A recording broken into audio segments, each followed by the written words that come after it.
Hey, welcome to another episode of Big Money with host Nicholas Dengel. We're going to be talking about something that I find very fascinating. I'm not part of the car dealership, and I often wondered about who makes money, how do you sell cars, what cars people are looking for, and mostly how can individuals buy the right car. So stay tuned.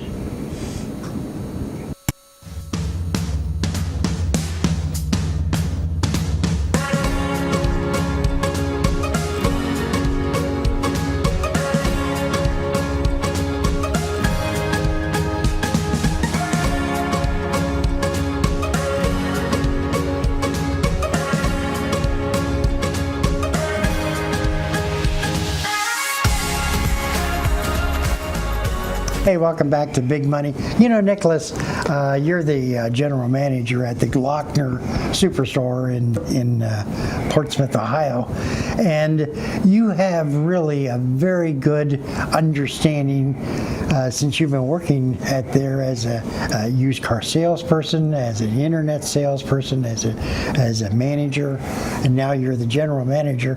So you pretty much understand all different kinds of things about running a car dealership. And I'll be quite frank with you, we have a lot of misconceptions about what a car dealership is and does. You know, I think one of the first things is understanding how much money car dealerships don't make. Correct. They really don't make, you know, a whole heck of a lot of money on new cars or new vehicles or new trucks or whatever you want to call it. You know, margins are very slim, you know, somewhere around 5%. So if we're looking at let's say a $30,000 car. Okay. You know, when you're looking at 5%, you know, you're only looking at around, what, $1,800. Correct. On a $30,000 car, and that's sold at MSRP. That's total markup in the car. MSRP. Manufacturer's suggested retail price. Okay, so the Chevy company or whatever dealership, the company comes along and says, this is what you should be selling it for. Mm-hmm. Yes. And that's where there's a lot of latitude with dealerships about lowering the invoice sticker or things of that nature? Or? Well, you have MSRP, your manufacturer's suggested retail price. Okay, so let's say $30,000. $30,000. So minus $1,800 off that is $28,200. Okay. So that's probably going to be real close to our cost. Oh, okay. In the car. Okay. What we paid, you know, the manufacturer for the brand new vehicle. I see. And so what do you do, or do they do the invoice on the window? The manufacturer does. The manufacturer comes all from, you know, the manufacturer. You know, your invoice price comes from the manufacturer. Okay. We don't make anything up or anything like that. Okay. It's all from the manufacturer. Okay. But behind the scenes, you have that 5% that you can be considered yours. Well, is it mine? Well, I mean the dealership. We would be. Well, I mean it depends on what you're selling the car for. You know, a lot of the dealers out there, you know, are willing to sacrifice that 5% to, you know, move units because we have, you know, what's called floor plan. Floor plan interest is, you know, you pay a percentage of how much inventory you have because it's not like we can go out and spend $6 million on, you know, new car inventory. I see. So let me understand this correctly. You order a car, mm-hmm. And that car sits on your lot. And mm-hmm. let's just suppose, in a floor plan, let's just suppose that after 30 days, you owe the bank or someone. Mm-hmm. I owe the bank. Percentage. Yeah, it's somewhere probably going to be around 3%. I see. So 3% of $28,200 is how much? About $800. Mm-hmm. You know, somewhere around there. So that's half of your monies that you went to purchase it. Correct. And so if the car is there for 2 months, you can take a loss. So what you're saying then is dealerships need to move product. Correct. And they don't have any problems in paying, I'm quite sure, the bank interest, but if they don't have to, they don't want to. Correct. There's nothing better when, you get a car in from the manufacturer, it comes right off the truck. It has to go through some, pre-delivery inspection and things like that, make sure everything's in working order, and then we can, put on the lot to sell. But there's nothing better when you turn that vehicle real quick into a sale and you don't have any floor plan interest. I see. Well, that's interesting. So that's why some of the dealerships will say $200 lower than the invoice sticker, because they're still making a little bit of money, but they don't have to pay necessarily the interest on it. Correct. Oh, okay. Correct. Right. And we notice on some of the stickers, etc., you have different things like trim, or I like to drive a standard or a stick. Yeah. And it used to be that it costs you $400 or $500 to get a standard. Now they're all. Well, you actually have that backwards. Okay. Yes, on the window sticker you have different trims. Okay. You're going to have your base, middle, upper packages. Depending on the make and model, it's going to be different. Okay. Called different packages, whatever. But on manual transmission versus automatic, it's always been an ad for an automatic transmission. Okay, all right. Manual transmission. Yeah, they add that $400, $500, $600. Yeah. Yeah, it's probably going to be $1,000 now. I'm probably back in the day, it probably was $400 or $500 for automatic transmission. There are so few cars that are being built that are manual transmissions, because back in the day, this has probably been 10, 15 years ago, the manual transmission did get better fuel economy than the automatic transmission based on the gearing. Most manual transmissions are between a 4 and 5 speed transmission. Some are 6 speed now. Nowadays, on my pickup truck, it's a 8 speed transmission. Oh, wow. That's interesting. So in essence, when we look at the list on that invoice, etc., does the dealership do all of those things, like the trim or whatever it has on there, or is it done at the? No, it's done at the manufacturer. Oh, okay. We order the car from the manufacturer. There's freight and destination charge. Them bringing the vehicle to us, and then going through the pre-delivery inspection, then the car's ready for sale. Oh, okay. And what's this doc fee? A documentation fee? Oh, a documentation fee. Documentation fee. Okay. Have you ever gone to the bank and, went to get a mortgage or a loan or anything like that? Yeah. Yeah, and there's a cost of doing business. There's a cost involved in that. Okay. That's what a documentation fee. Okay. It's a cost of doing business. Okay, all right. And, it's just like with the license tags. So one of the things that I find rather interesting, a car dealership can sort of pick and choose what kind of vehicles they want on their lot. Is that correct? Or does the floor plan require you to bring in? No. We order cars once a week. Are you talking about new cars or used cars? Used cars. New cars. Well, you have to be a franchisee of the manufacturer. So let's say you're General Motors, so you can Chevy, Buick, GMC, possibly Cadillac. If you're Ford, all Ford product. Kia Hyundai, it's going to be Kia Hyundai. So, but not, since I'm a GM dealer, I can't go out there and, request Ford product. I see.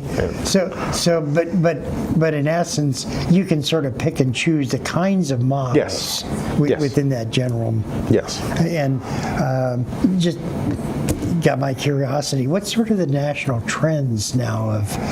Are more people interested in sedans, station wagons? SUV truck right now. Fuel's low. I want to say it was about $2.40, $2.50 right now today. A gallon of gas. So the car market is not that strong right now since gas is fairly inexpensive. Well, it's interesting. The federal and the state, they're all eyeballing raising those tax rates. And so I would imagine that your market can be volatile at times. You can order in all these different trucks, and next thing you know, the gas market tanks out, and all they want is little cars. Well, that could very well happen. But how much of a tax rate are they, talking about? Well, they're talking 18 cents federal, 10, 11 for Ohio, and everyone seems because the gas tax is low, let's raise the gas tax.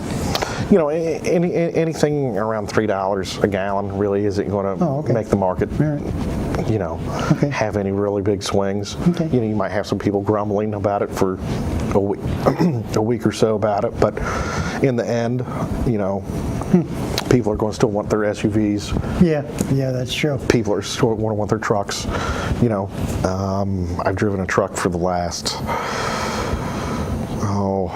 12 years, I want to say. No, not that long, maybe 10 years. And, when gas was $4 a gallon, did I like filling up my truck? No, I did not. But, it's what you're comfortable with driving. I understand. And, I didn't get the truck because I knew it got great gas mileage. It's comfortable with what I'm driving. I understand. I could afford it. I like sitting up, different things like that. So. Well, you bring up a good point, and that's the affordability. I imagine you spend some time in semi-educating individuals about the value of money, because truck is our second most expensive item that we're going to purchase over a short period of time. Yeah. Any vehicle is going to be your second most largest purchase other than your home. Let's say you do need a vehicle. Okay. Before you go out, you really want to talk about your budget. Let's just go even numbers. You make $50,000 a year. It's about $4,000 a month is what you're going to, be making. Sure. Let's call it, anywhere between 20 and 25% taxes. Call it 25%. So that's $1,000. So you're going to be taking home $3,000. Paycheck every month. You're going to have health insurance. You're going to have rent or mortgage. What is that going to cost? Do you have children? Do you not have children? You're going to have utilities. What can you afford? That month. Yeah. Because there's two ways to purchase a car. That's cash, or bank financing for a vehicle. And if you're going the bank financing route, you're going to have a monthly payment, and it can range from 36 to 84 months. I would imagine not many people can afford to pay cash. There's a few. I know that there are some.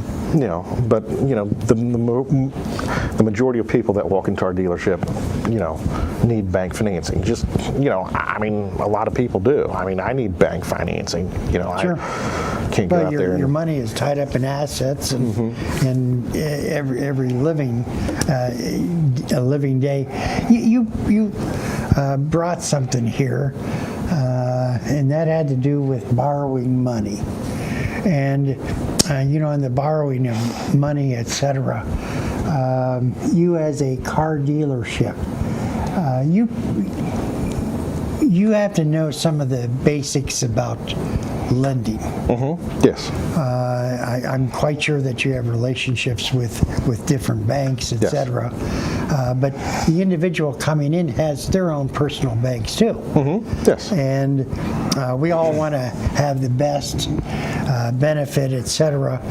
So when I go in, first of all, buying a new car or buying a used car becomes a sort of a personal pride or personal choice, and it all comes down to borrowing money, etc. Do you find that many individuals understand about their credit? No. Well, The younger generation does not. You know, credit is a gift. Okay. Credit is a precious commodity that you have to take care of. Yep. It's like a child. Yep. You know, it's real easy to, get into a bad situation and, not have great credit. And it's real easy, people starting out get a little bit of credit, and you can go one or two directions. You can build it real quick, or you can go the other direction and build it real quick and have too much debt. And, it can ruin your credit. Hey, and do you find that credit cards are one of those main things that can really help to hurt? Credit cards can, but it's all, being introduced to the credit world and applying for all kinds of credit cards or, different loans right out of the gate, and then all of a sudden, you have all these inquiries on your credit bureau, and you have a loan here, a credit card here, a loan here, and they're all maxed out. The next bank or financial institution that looks at your credit is going to be like, well, based on their income, it doesn't look like they're going to be able to afford these things. Why would we give them another loan? And Understand. Well, you have a place where you can go. It's called creditkarma.com, and you can look at your different credit scores, and it gives you an idea. The 760 to 850 is considered excellent. 640 to 760, I think, is considered good. And then below that is average. And anything under 500 is very poor. Correct. The interesting thing is that insurance companies also look at your credit. Insurance companies do look at your credit because, they deem you, the worse your credit, the more risk you are of doing something, not, what's the word I'm looking for? Not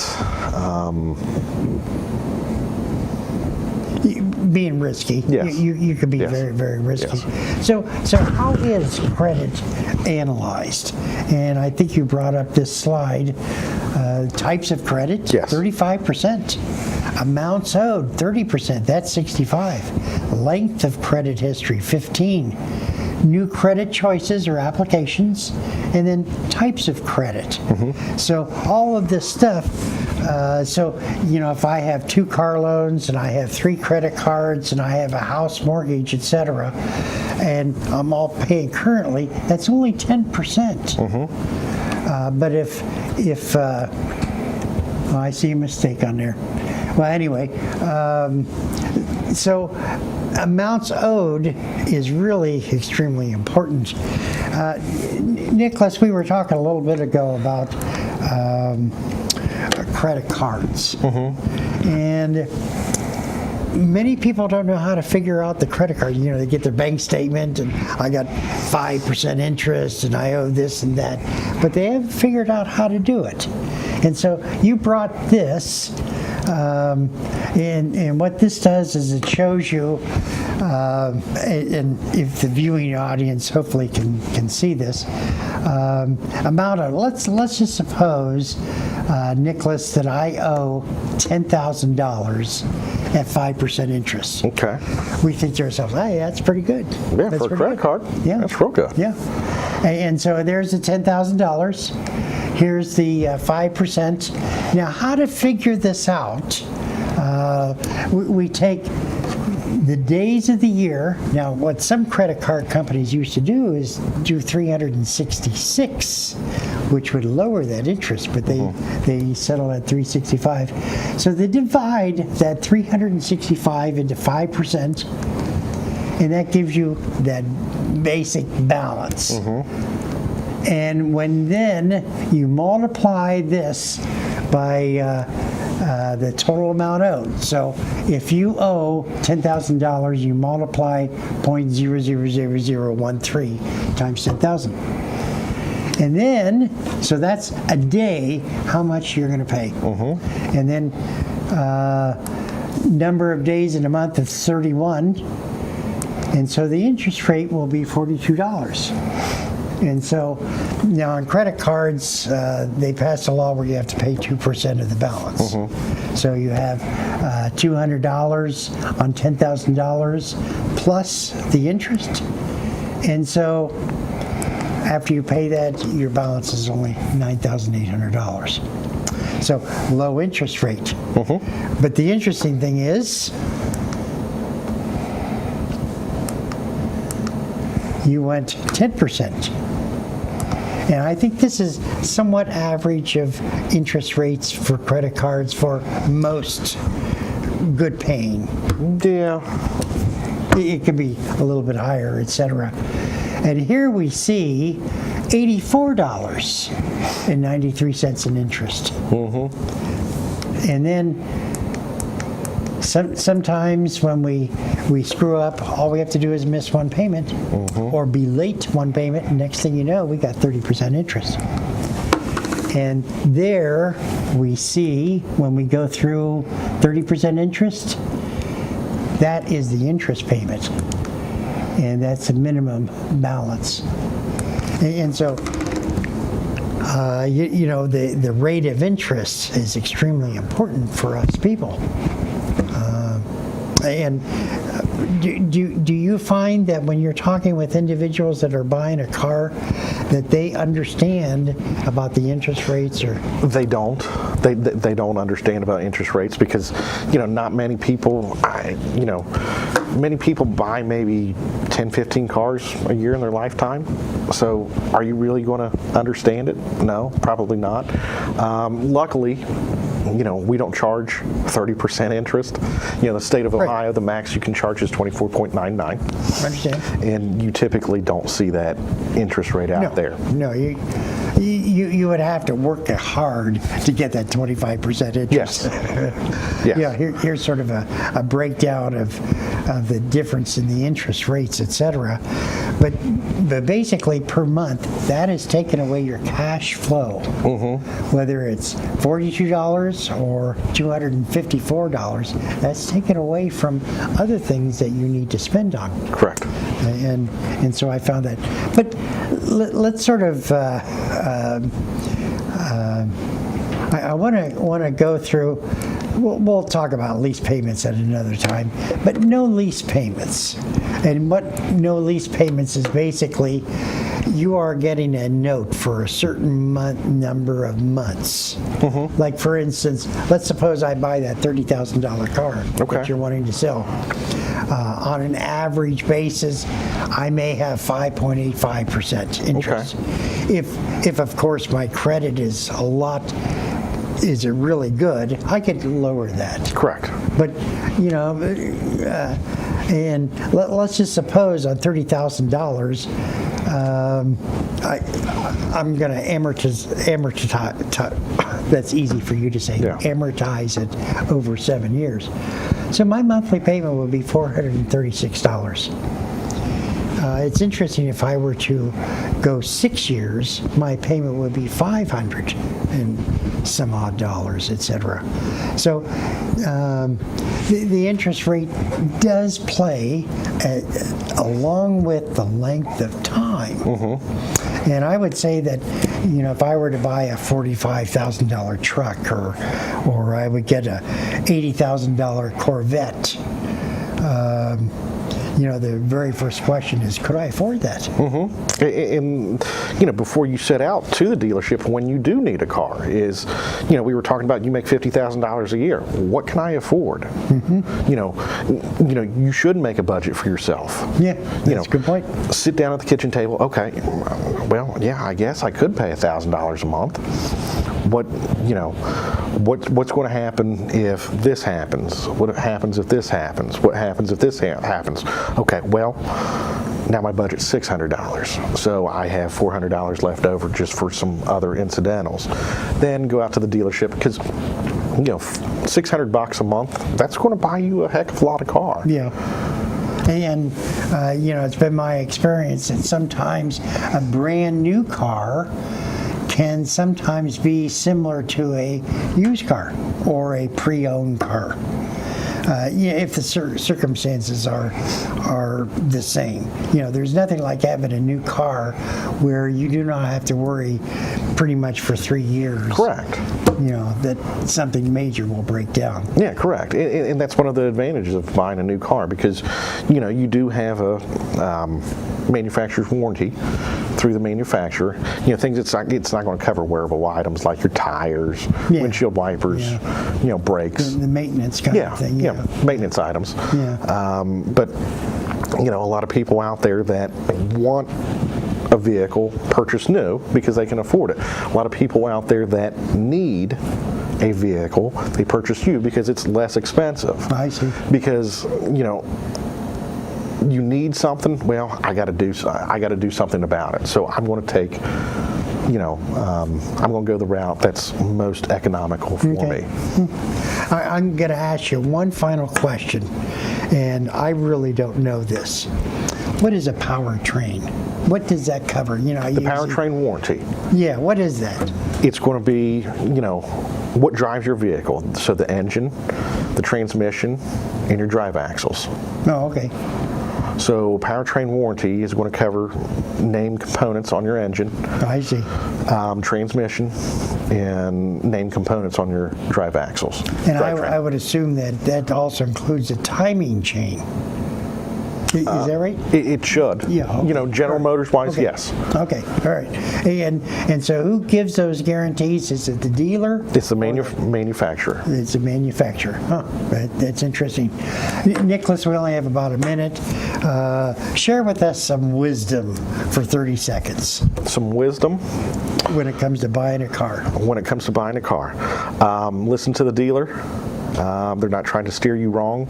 I know that dealerships have got a lot of bad publicity in the past. It's not the way it used to be. The Glockner organization has been around for over 100 years. We haven't been around that long by, steering people wrong. Yeah, that's true. That's true. Well, it's always a pleasure talking with you. I know that buying a car, again, is the second most expensive thing that a person will buy, and especially with short period of time. But we should always buy a car and always think to ourselves, boy, when I get a new car, I want it to be just like this. Mm-hmm. Yeah, that's very true.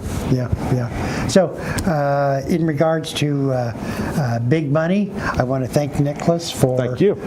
Bringing some of the information, and want to thank behind the scenes Dwayne Rigsby, who's making us look pretty. Perfect. So I'm Patrick Dengel. Thank you for listening.